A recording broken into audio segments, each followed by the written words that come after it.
ఒకరోజు విజయనగరంలోని విద్యాధర్ రాజు ఇంకా అతని మంత్రి సారంగా ఇద్దరు మారువేషాల్లో నగర సంచారానికి వచ్చారు. మహారాజా ఎవరైనా మిమ్మల్ని గుర్తుపడితే ప్రమాదమే. అరే అదంతా వదిలేయండి, పక్కనేం జరుగుతుందో చూడండి. జనం ఎంత సంతోషంగా ఉన్నారు. అరే నీటిలో వచ్చింది ఓడా. అరే రండమ్మా రండి, ఉల్లిపాయలు వంకాయలు కొనుక్కోండి.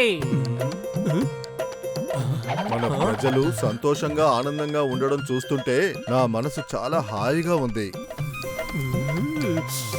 కాస్త అటు చూడండి, అసలు సంతోషమే లేని మనిషిని మనం ఇక్కడ చూడలేకపోతున్నాం. మహారాజా క్షమించండి, ఏనుగు దంతాలు తినేటప్పుడు వేరే విధంగా ఉంటాయి. ఆ మాత్రం దానికి అది తప్పు కాదు కదా. దానికి అర్థం ఏ మనిషి అయితే తృప్తి పడతాడో వాడే సుఖంగా ఉంటాడు. కానీ వాస్తవానికి ఎంతమంది తృప్తిగా ఉన్నారు అది మనం విచారిస్తేనే తెలుసుకోగలుగుతాం. సరే, నా దగ్గర ఒక పథకం ఉంది. ఆ పథకాన్ని ఇప్పుడు నేను మీకు చెప్పనా? నాకు ఈ విషయం ఖచ్చితంగా తెలియాలి. అంటే మీరందరూ సంతోషంగా ఉన్నారా లేరా అని. మన రాజ్యంలో మీ అవసరాలన్నీ తీర్చబడుతున్నాయా లేవా ఆ విషయం తెలియాలి. ఇక్కడ ఉన్న మనుషుల్లో ఎవరైనా సంతోషం లేకుండా ఉన్నారా? నేను చాలా సంతోషంగా ఉన్నాను మహారాజా. ఎందుకంటే బయటికి వెళ్లి వ్యాపారం చేయడం నాకు అస్సలు ఇష్టం లేదు. కొంచెం కొంచెంగా చేర్చడం వల్ల మా వంటగదిలో భోజనానికి ఎటువంటి కొరత లేదు. మాకింకా ఏం కావాలి మహారాజా? అవునవును, మా వ్యాపారం మా వృత్తి అన్ని బాగానే సాగుతున్నాయి. మేమంతా సంతోషంగా ఉన్నాం. మంచి విషయం. మంత్రి గారు, మహారాజా మీరు చెప్పింది విన్న తర్వాత మహారాజు గారు ఆనందించారు. ఇలాంటి అద్భుతమైన సమయంలో ప్రజలు ఎవరైతే సంతోషంగా ఉన్నారో వాళ్ళందరికీ రేపు ప్రభుత్వ తోటని చూపించబోతున్నా. అక్కడ అరుదైన పువ్వులు పళ్ళు అన్నీ ఉన్నాయి. ఆ పళ్ళుని కోసుకుని తినొచ్చు, అలాగే పువ్వులని కోసుకుని ఇంటికి తీసుకువెళ్ళొచ్చు. ఆ ప్రభుత్వ తోట మహారాజు గారికి ఎంతో ఇష్టమైన ముఖ్యమైన తోట. మహారాజు దేశ విదేశాల నుండి పళ్ళ చెట్లు పూల మొక్కలు తెప్పించి పెంచారు. మీరందరూ తోటని చూసి ఆనందించండి. ఈ తోటలో ఉన్న దొడ్డిదారిలో మహారాజు గారు మీ అందరి కోసం ఎదురు చూస్తున్నారు. ఇదిగోండి.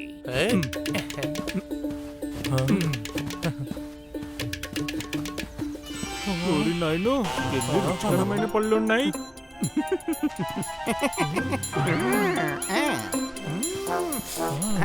అద్భుతంగా ఉంది.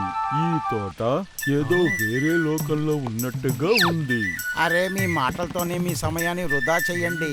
నేను వెళ్తున్నాను నా సంచిని నింపుకోవడానికి, కొంచెం కొంచెంగా చేర్చడానికి.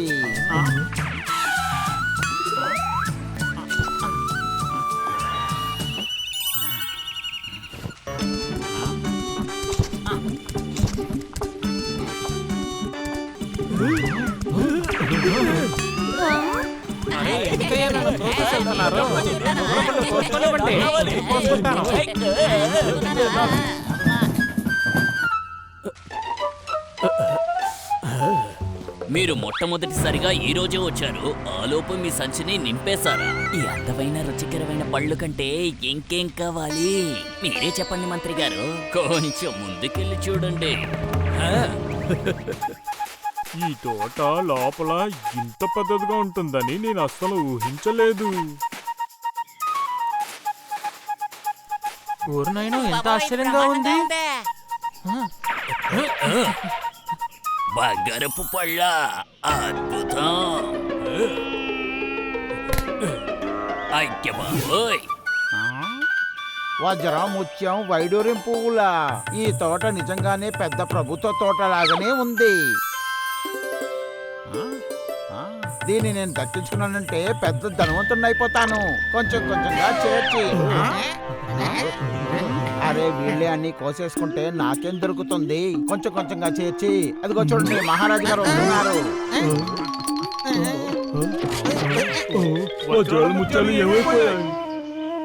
బంగారు పండు. అరే దీన్ని పెట్టడానికి చోటే లేదే. అయితే ఇవన్నీ కింద పడేద్దాం.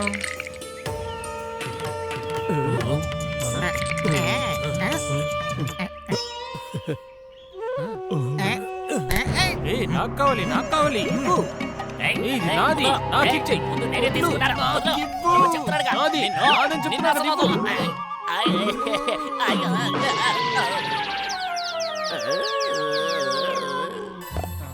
అన్నా అది నాకు కూడా కావాలి.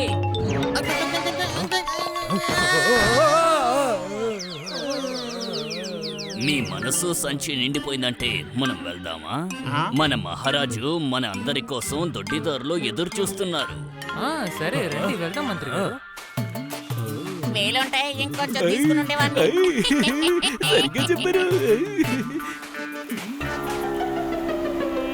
మహారాజా, వెళ్ళాలి.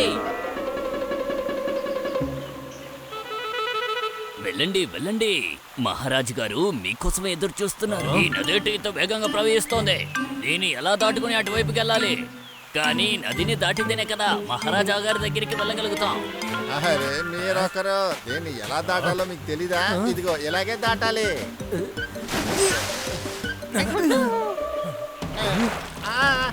ఎవరైనా కాపాడండి, కాపాడండి, నేను కాపాడండి, ఎవరైనా కాపాడండి. సంచిని వదిలేయ్, లేదంటే నీటితో పాటు నువ్వు కొట్టుకుపోతావు. వదలను ఈ సంచిని నేను వదలను.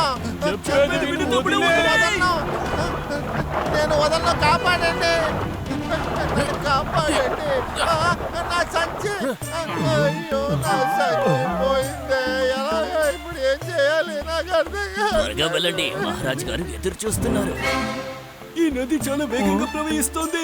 మనం అటువైపు వెళ్ళకపోతే మహారాజు గారికి కోపం వస్తుంది. సరేలేని వెళితే బంగారపు పళ్ళతో పాటు మనం కూడా కొట్టుకుపోతాం. అరెరే! ఒరురో, ఇప్పుడు ఏం చేయాలి?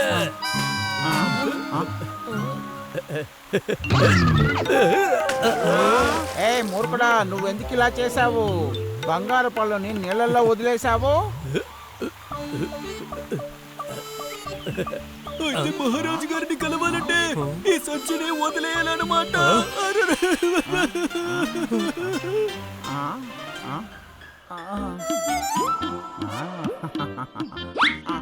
ఎక్కడ పోయింది? ఏవేవో ఆలోచించాను, ఇలా అయిపోయింది. కొంచెం కొంచెంగా చేర్చి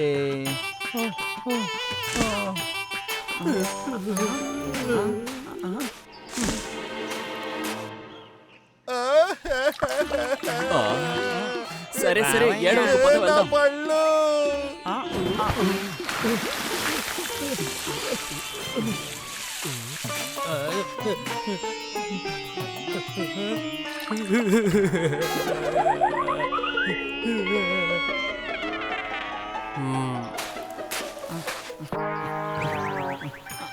చేతికి అందింది నోటికి అందలేదే. నిన్న ఎంతో సంతోషంగాను తృప్తిగాను ఉంది అన్న ప్రజలు ఈ రోజు బంగారు పళ్ళ కోసం ఆశించడం చూసి రాజు ఎంతో బాధపడ్డారు. కానీ అక్కడ ఒకరు మాత్రం ఎంతో సంతోషంగా కనిపించారు. అతన్ని చూసి రాజు నివ్వెరపోయాడు. ఆ వ్యక్తి మొహంలో నవ్వు కనిపించింది. అప్పుడు రాజు అతన్ని తన దగ్గరికి పిలిచాడు. అంత ఐశ్వర్యం నిన్ను వదిలి వెళ్ళిపోతే నీకు బాధగా లేదా? బాధెందుకు మహారాజా, మీరు మా అందరినీ ఈ తోటని చూడడానికి అనుమతి ఇచ్చారు కదా. ఇది మాకు దొరికిన గౌరవం, సంతోషకరమైన విషయం. చెప్పాలంటే బంగారపు పళ్ళుని నేను కొయ్యలేదు. నేను కడుపు నిండా రుచికరమైన పళ్ళుని తిన్నాను. అలాగే నా కూతురు కోసం కొన్ని కోసుకున్నాను. కానీ ఇటువైపు రావాలంటే వాటిని వదిలేయాలి కదా. మహారాజు గారి ఉద్దేశం కూడా అదే. ఎవరైతే తృప్తిగా ఉంటారో వాళ్ళెప్పుడూ సంతోషంగా ఉంటారు. అద్భుతం మంత్రి గారు, శబాష్. ఇతరులు కూడా నీ వద్ద నుంచి ఈ విషయాన్ని నేర్చుకోవాలి.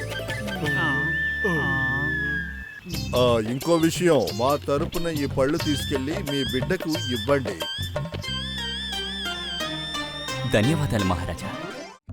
If you like this video, subscribe to our channel Murthy Media.